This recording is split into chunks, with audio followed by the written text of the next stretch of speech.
Hi there, this is Octoryia Robinson. I'm the CEO of Dream That Big Publishing. I work with entrepreneurs and authors to empower them with wisdom, tools, and resources to prosper. Today, I'm excited to present to you on a topic, the inner game of success. Now, it's been said by many thought leaders that success, it's an inside job. Les, a famous author, went further on this subject in his book entitled Success is an Inside Job, The Secrets to Getting Anything You Want. The quote that I want to reference is this: you have to be in the right state of mind to see opportunities and not fall into old negative habits of allowing others to put information about reality into your head that holds you back from the wealth you so richly deserve. I don't know about you, but I know I deserve wealth, but sometimes I still have a challenge. Can I get a witness? Now, women, let's be real. Most time we believe we have this glorious potential and capacity and that we are able to do things, but we struggle with self-confidence, motivation, focus, drive, determination, overthinking, living in the past, resilience, persistence, execution, and so much more. While many of these struggles have a valid reason they occur and possibly even reoccur, the issue that it creates is what Tim Gallwey defines as the cycle of interference. This cycle of interference leads to four very counterproductive things occurring in our lives. The first thing is this: the distortion of our self-image. The second thing is the distortion of our perception. The third thing is the distortion of our response. And most importantly, the fourth thing is that it ends up becoming a distortion of our results. Ouch. Now, I want to share a story where I've walked through all four of those and ultimately was able to shift my life and begin to gain the type of results I desired. About 15 years or more ago, I had it in my heart that I wanted to write a book. I felt like my story was special. I felt like it could bring value and hope and inspiration to people all across this globe, but good old self got in the way. Every time I would begin to approach the process of writing, I would allow thoughts like, you're not good enough, you're not ready, who's going to listen to you, you need to accomplish more and more, get in my way. And so this went on for 15 plus years. Hear about that cycle of interference. What I allowed those thoughts to do was interfere with my potential to possess success in an area I had not seen it yet. Ultimately, I got to a space where I was able to overcome it, utilizing some of the things that I'll be sharing with you here in just a bit. And I've now gone on to become a best-selling author, selling over 20,000 copies of my first book. I've traveled and speaked all across the United States. I'm now running a publishing company and so much more. Isn't that wild? What I want you to know is that sounds super fast because I told it super quick, but there is no success without gradual progress.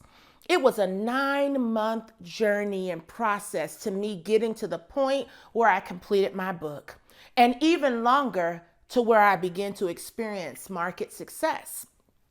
What I had to learn to do was not to minimize the decisions or the task or the steps that I needed to take every single day, because I had to accept that everything we do, we think, and we decide is working towards a bigger goal.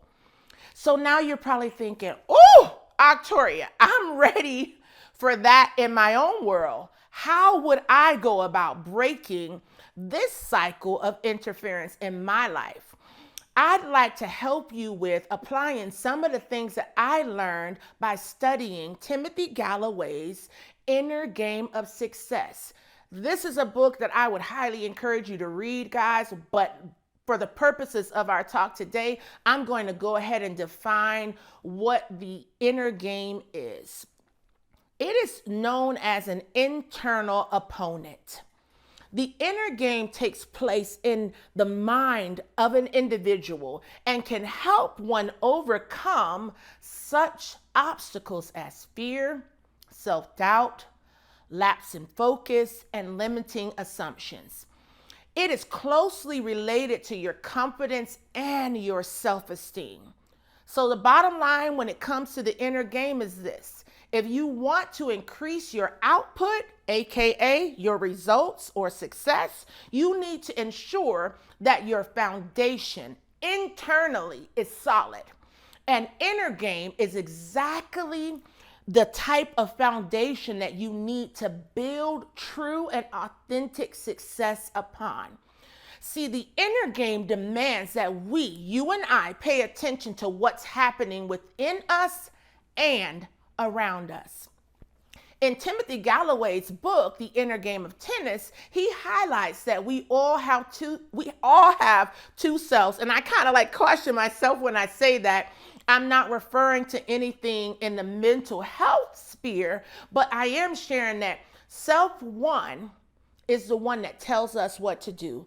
Go write the book, open the business, sell the house, whatever it may be. And self two is the one that actually takes the action. It's our doer. It's the one that executes. The conflict comes about when self one doesn't trust self two. I know that sounds like wow, but think about it. Let's go back to my story. I had a dream to write a book. That was self one. Self two said I couldn't do it over and over and over and over again. And the cycle of interference continued for almost 15 years. It wasn't until I was able to tap in to my actual inner game that I was able to overcome it. I love the fact that Tim Gallwey made it so simple by creating this equation, because he believes that you and I all have a point of peak performance where we can reach our optimum. But in order to attain it, we must look at our potential and get rid of all the interference. And then from there, we will reach our peak performance. Now, there are 4 principles that I want to share with you to help you break the cycle of interference in your own life. Are you ready? Okay. Step 1, you've got to observe existing behavior, but from a non-judgmental place. Going back to my story, I had a behavior of doubting myself, talking myself out of taking risks, not feeling worthy. What I had to do was observe that. What were my triggers? Why was I believing those things that opposed my goals and my dreams? And address it from a place of growth and development, not judgment and condemnation. Step 2, I had to picture a desired outcome. And when we do this, guys, I want to make sure you understand this is without fear, without doubt, without unbelief. I'm talking about creating a picture so clear from your peak performance potential that if I wrote that book, sold that house, opened that business, I could do this. Step 3, OMG, you gotta let it happen. AKA, you gotta trust self 2, that doer.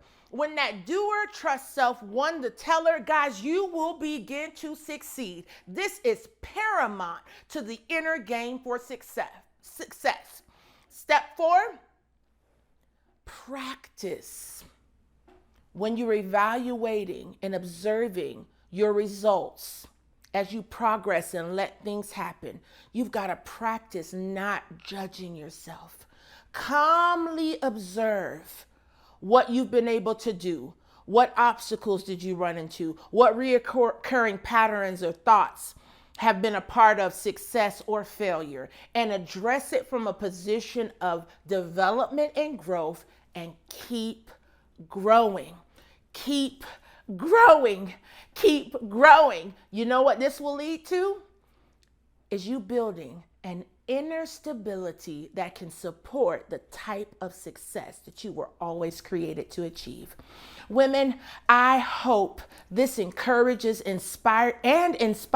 you to tap into your inner game of success and begin to attain things that once felt impossible. And I am so excited that you have allowed me these few minutes to encourage you. I hope you're empowered.